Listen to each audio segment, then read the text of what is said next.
الحمد لله رب العالمين، والصلاة والسلام على سيد الأنبياء والمرسلين وعلى آله وصحبه أجمعين. أما بعد، فإن أصدق الحديث كتاب الله، وأحسن الهدي هدي محمد صلى الله عليه وسلم، وخير الأمور محدثاتها، وشر الأمور محدثاتها، وكل محدثة بدعة، وكل بدعة ضلالة، وكل ضلالة في النار.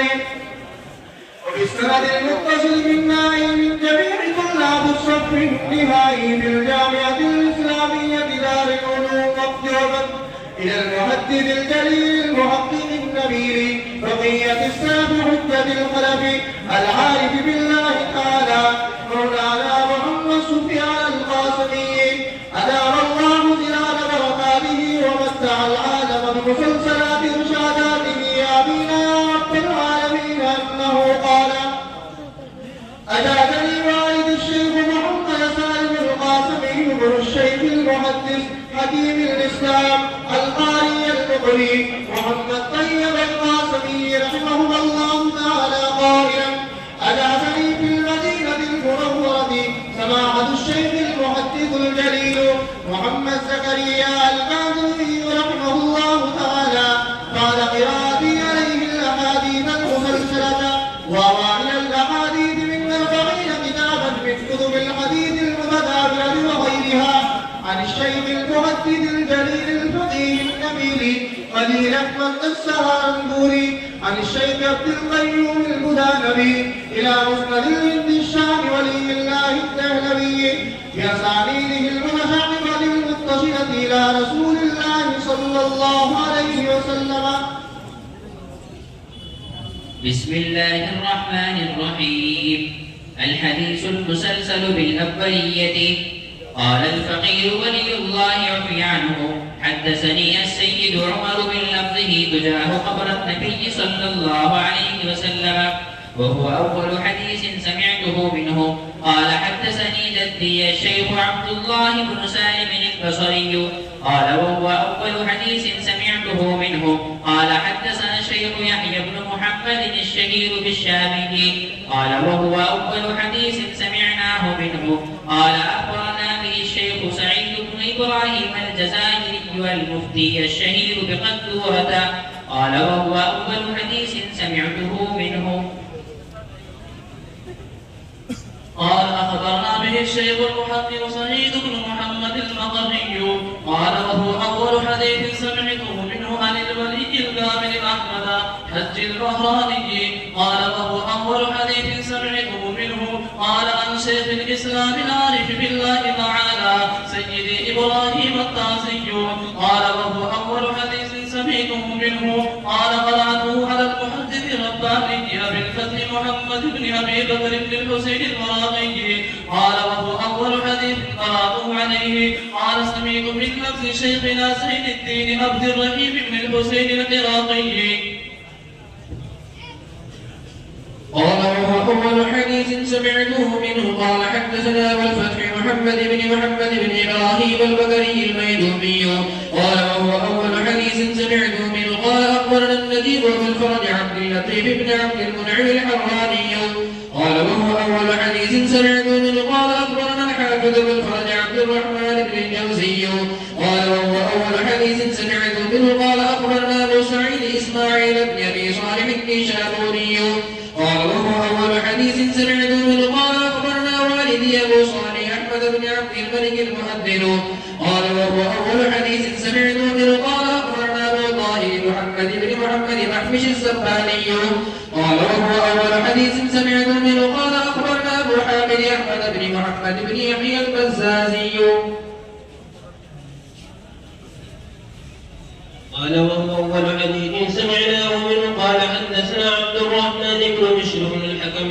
قال: وهو أول حديث سمعته منه. قال: أخبرنا سفيان بن عيينة. قال: وهو أول حديث سمعته منه عن عمرو بن دينار عن أبي قابوس مولى عبد الله بن عمرو بن العاص رضي الله تعالى عنهما عن عبد الله بن عمرو بن العاص رضي الله تعالى عنهما أن رسول الله صلى الله عليه وسلم قال: الراحمون يرحمهم الرحمن تبارك وتعالى ارحموا من في الأرض يرحمكم من في السماء. قال الزين العراقي هذا حديث صحيح أخرجه أبو داود والترمذي جميعا من طريق ابن عيينة بإسناده. وقال للجملة الثانية متابعة عند أحمد لفظها يرحم ترحم، والجملة الأولى شواهدها كثيرة في الصحيحين وغيرهما.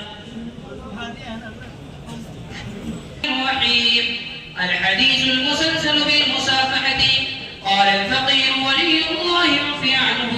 وبه قال حدثني أبو طاهر سماعا من لفظه قال قرأت على أحمد النخلي بسماعه على البابلي عن جماعة منهم أبو بكر بن إسماعيل عن إبراهيم بن عبد الرحمن النلقمي عن أبي الفضل الجلال السيوطي قال أخبرنا التقي أحمد بن محمد الشمالي قراءة عليه قال أخبرنا أبو طاهر بن الكوي قال أخبرنا أبو إسحاق إبراهيم بن علي حضورا قال أخبرنا أبو عبد الله الكوي قال أخبرنا أبو المجد محمد بن الحسين القزويني قال أخبرنا أبو بكر بن إبراهيم الشحادي قال أخبرنا أبو الحسن بن أبي زرعة قال أخبرنا أبو منصور عبد الرحمن بن عبد الله البزازي قال أخبرنا عبد الملك بن نجيد قال حدثنا أبو القاسم عبدان بن حميد المنبجي قال حدثنا عمر بن سعيد قال حدثنا أحمد بن دهقان قال حدثنا خلف بن تميم قال دخلنا على أبي هرمز نعود فقال دخلنا على أنس بن مالك رضي الله تعالى عنه نعود فقال صافحت بكفي هذه كف رسول الله صلى الله عليه وسلم قال فما مسست خزا ولا حريرا ألين من كفه صلى الله عليه وسلم قال أبو هرمزة فقلنا لأنس بن مالك رضي الله تعالى عنه صافحنا بالكف الذي صحبت بها رسول الله صلى الله عليه وسلم فصافحنا. قال خلف قلنا لأبي هرمز سافحنا بالكف الذي سافحت بها أنس رضي الله تعالى عنه فسافحنا. قال أحمد بن دهقان قلنا لقلب سافحنا بالكف الذي سافحت بها أبا هرمز فسافحنا.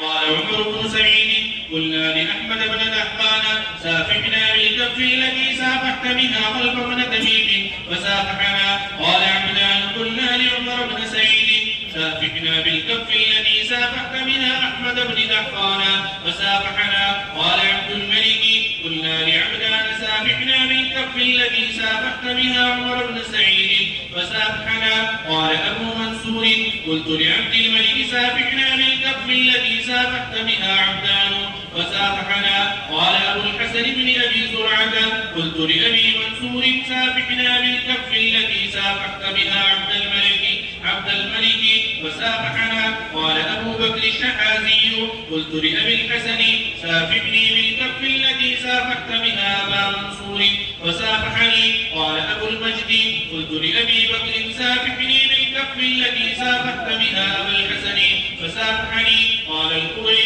قلت لأبي المجد سافحني بالكف الذي سافحت بها أبا بكر فسافحني. قيل للكوي سافح إبراهيم بالكف الذي سافحت بها أبا المجد فسافحه. قال أبو طاهر قلت لإبراهيم سافحني بالكف الذي سافحك بها الكوي فسافحني. قال الشمالي قلت لأبي طاهر فصافحني بالكف الذي صافحت بها إبراهيم فصافحني. قال الجلال السيوطي قلت لشيخنا الشمالي صافحني بالكف الذي صافحت بها أبا الطاهر فصافحني. والجلال السيوطي صافح إبراهيم العلقمي إن لم يكن فعلا فإجازة، والعلقمي صافح أبا بكر كذلك، والجماعة صافحوا البابلية، والبابلية صافح النخلي والنخلي وأبا طاهر. قلت لأبي طاهر صافحني بالكف الذي صافحت به النخلية صافحنا. الحديث المسلسل بالضيافة بالنسبتين وهو زائد على المسلسل بالذي ذكرت في الرسالة. قال الحقير الفقير خليل أحمد واحد الشيخ الأمجد المطرف المعظم مولانا وشيخنا عبد القيم بن مولانا عبد الحي البرهاني سنة 91 بعد 1200 في بلدة بومان بالأسودين التمر والماء. وقرأت عليه الحديث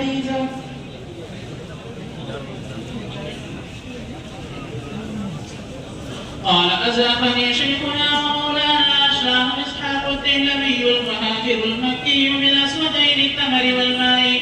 قال أزاقنا الشيخ ولي عصره ووحيد دهره عبد العزيز بالأسودين التمر والماء. قال أزاقنا الشيخ ولي الله بالأسودين التمر والماء. قال أزاقنا شيخنا أبو طاهر بالأسودين التمر والماء. قال أزاقنا شيخنا محمد بن سليمان المغربي الرداني نزيل مكة الشريفة بالأسودين التمر والماء. قال أزاقني أبو عثمان سيدي سعيد بن إبراهيم الجزائري المعرف بذكوره بالأسودين التمر والماء. قال أزاقني شيخ سيدي سعيد بن أحمد البخاري القرشي بالأسودين التمر والماء.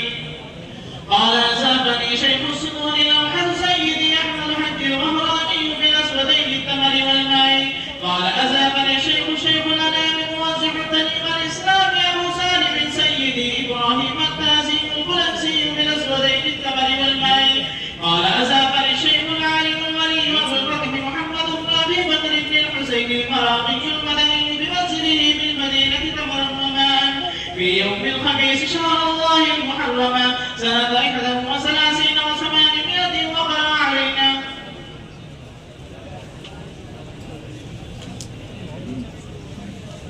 وبه قال أخبرنا الحافظون في الدين سليمان بن إبراهيم الألوي اليماني بالقراءة عليه.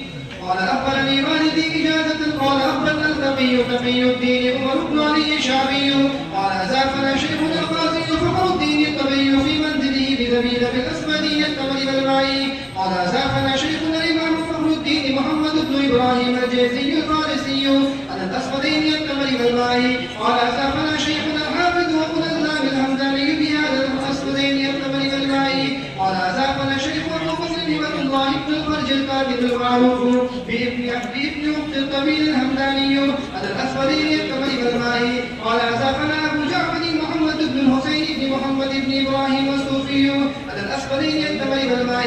قال أزافني أبو الحسن علي بن حسن الباعث على الأسودين التمر والماء. قال أزافنا أبو شيبة أحمد بن إبراهيم الأبطال المخزومي بالقردان على الأسودين التمر والماء. قال أزافنا جعفر بن محمد بن عاصم الدمشقي على الأسودين التمر والماء. قال أزافنا نوفل بن إياب على الأسودين التمر والماء.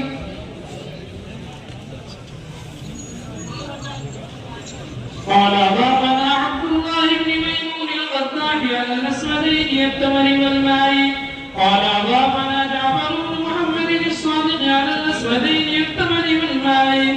قال أضافنا عبي محمد بن علي الباقر على الأسودين التمر والماء. قال أضافنا أبي علي بن الحسين بن علي رضي الله تعالى عنهم على الأسودين التمر والماء. قال أضافني أبي قال أضافني علي كرم الله وجهه على الأسودين التمر والماء. قال أضافنا رسول الله صلى الله عليه وسلم على الأسودين التمر والماء. ثم قال من أضاف مؤمنا فكأنما أضاف آدم عليه الصلاة والسلام ومن أضاف مؤمنين فكأنما أضاف آدم وحواء عليهما الصلاة والسلام ومن أضاف ثلاثة فكأنما أضاف جبريل وميكائيل وإسرافيل عليهم الصلاة والسلام ومن أضاف أربعة فكأنما قرأ التوراة والإنجيل والزبور والفرقان ومن أضاف خمسة فكأنما صلى الصلاة الخمس في الجماعة من أول يوم خلق الله الخلق إلى يوم القيامة ومن أضاف ستة فكأنما أعتق 60 لقطة من كل إسماعيل ومن أضاف 7 علقت عنه 7 أبواب جهنم ومن أضاف 8 فتحت له 8 أبواب الجنة ومن أضاف 9 كتب الله له حسنات بعدد من عصاه من أول يوم خلق الله الخلق إلى يوم القيامة ومن أضاف 10 كتب الله له أجر من صلى وصام وحج واعتمد إلى يوم القيامة. الحمد لله رب العالمين والصلاة والسلام على سيد الأنبياء والمرسلين وعلى آله وصحبه أجمعين. أما بعد فإن أصدق الحديث كتاب الله وأحسن الهدي هدي محمد صلى الله عليه وسلم وخير الأمور عوازمها وشر الأمور محدثاتها وكل محدثة بدعة وكل بدعة ضلالة وكل ضلالة في النار. يقول عبد الزعيم سيد محمد زمان حدثنا فضيلة الشيخ أستاذنا ومشفقنا ومصلح الأمة مولانا سفيان القاسمي حفظه الله تعالى وأكرمه في الدارين. حدثكم فضيلة الشيخ شريف الحسن الديوبندي رحمه الله تعالى عن الشيخ شيخ الإسلام حسين أحمد المدني عن الشيخ شيخ الهند محمود الحسن الديوبندي عن الشيخين الجليلين الكريمين عن شيخ العلامة قاسم العلوم والخيرات محمد قاسم النانوتي رحمه الله تعالى والشيخ العلامة فقيه العصر رشيد أحمد الجنجوي رحمه الله تعالى وهما يرويانه عن العارف بالله الشيخ عبد الغني المدثري عن مولانا الإمام حجة الشيخ محمد إسحاق الدهلوي عن الشيخ عبد العزيز الدهلوي عن العارف بالله الشيخ ولله أحمد بن عبد الرحيم النقشبندي قال أخبرنا الشيخ أبو طاهر محمد بن إبراهيم القرظي قال أخبرنا والد الشيخ إبراهيم القرظي قال قرأت على الشيخ أحمد البشاشي قال أخبرنا الشيخ أحمد بن عبد القدوس المنشابي قال أخبرنا الشيخ محمد بن أحمد الرملي عن الشيخ زكريا بن محمد أبي يحيى الأنصاري قال قرأت على الشيخ الحافظ الحجة أحمد بن علي بن حجر الأسقلاني عن الشيخ إبراهيم بن أحمد التنوخي عن الشيخ أحمد بن أبي طالب عن الشيخ سراج الحسين المبارك عن الشيخ عبد الأول بن عيسى الهرمي عن الشيخ عبد الرحمن بن مزفر الداودي عن الشيخ أبي محمد عبد الله أحمد السرخسي عن الشيخ أبي عبد الله محمد بن يوسف الفربري عن الإمام الجليل الحافظ الحجة أمير المؤمنين في الحديث أبي عبد الله محمد بن إسماعيل بن إبراهيم بن المغيرة بن بردزبة الجعفي اليماني البخاري رحمه الله تعالى. اللهم انفعنا بعلومهم وعلومكم أجمعين آمين يا رب العالمين. أنه قال باب قراءة الفاجر والمنافق وأصواتهم وتلاوتهم لا يجاوز حناجرهم. به قال حدثنا هبة بن خالد قال حدثنا همام قال حدثنا قتادة قال حدثنا أنس بن مالك عن أبي موسى عن النبي صلى الله عليه وسلم قال مثل المؤمن الذي يقرأ القرآن كالأترجة طعمها طيب وريحها طيب والذي لا يقرأ القرآن كالتمرة طعمها طيب ولا ريح لها. مثل الفاجر الذي يقرأ القرآن كمثل الريحانة ريحها طيب وطعمها مر. مثل الفاجر الذي لا يقرأ القرآن كمثل الحنظلة طعمها ضر ولا ريح لها. وفيه قال حدثنا علي قال حدثنا هشام قال أخبرنا معمر عن الزهري وحدثني أحمد بن صالح قال حدثنا عنبسة قال حدثنا يونس عن ابن شهاب قال أخبرني يحيى بن عروة بن الزبير أنه سمع عروة بن الزبير قالت عائشة رضي الله تعالى عنها وعنهم سألوا ناس النبي صلى الله عليه وسلم عن القرآن فقال إنهم ليسوا بشيء فقالوا يا رسول الله وإنهم يحدثون بالشيء يكون حقا. فقال النبي صلى الله عليه وسلم تلك الكلمة من الحق يحلفها الجني ويكررها في أذن وليه كقرقرة الدجاجة ويخلطون فيه أكثر من 100 كذبة. وبه قال حدثنا ابن النعمان قال حدثنا مهدي بن ميمون قال سمعت محمد بن سيرين يحدث عن معبد بن سيرين عن ابي سعيد الخدري رضي الله تعالى عنه عن النبي صلى الله عليه وسلم قال يخرج ناس من قبل المشرق ويقرؤون القرآن لا يجاوز تراقيهم يمرقون من الدين كما يمرق السهم من الرمية ثم لا يعودون فيه حتى يعود السهم إلى فوقه. قيل ما سيماهم قال سيماهم التحليل أو قال التسبيح. باب قول الله ونزع الموازين القسط ليوم القيامة وأن أعمال بني آدم وقولهم يوزن. وقال مجاهد القسطاس والعدل بالرومية ويقال والقسط مصدر المقسط وهو العادل وأما القاسط فهو الجائر. وبه قال حدثنا أحمد بن إشكاب قال حدثنا محمد بن قصير عن عمارة بن القعقاع عن أبي زرعة عن أبي هريرة رضي الله تعالى عنه الله عليه وسلم كلمتان حبيبتان إلى الرحمن خفيفتان على اللسان ثقيلتان في الميزان سبحان الله وبحمده سبحان الله العظيم.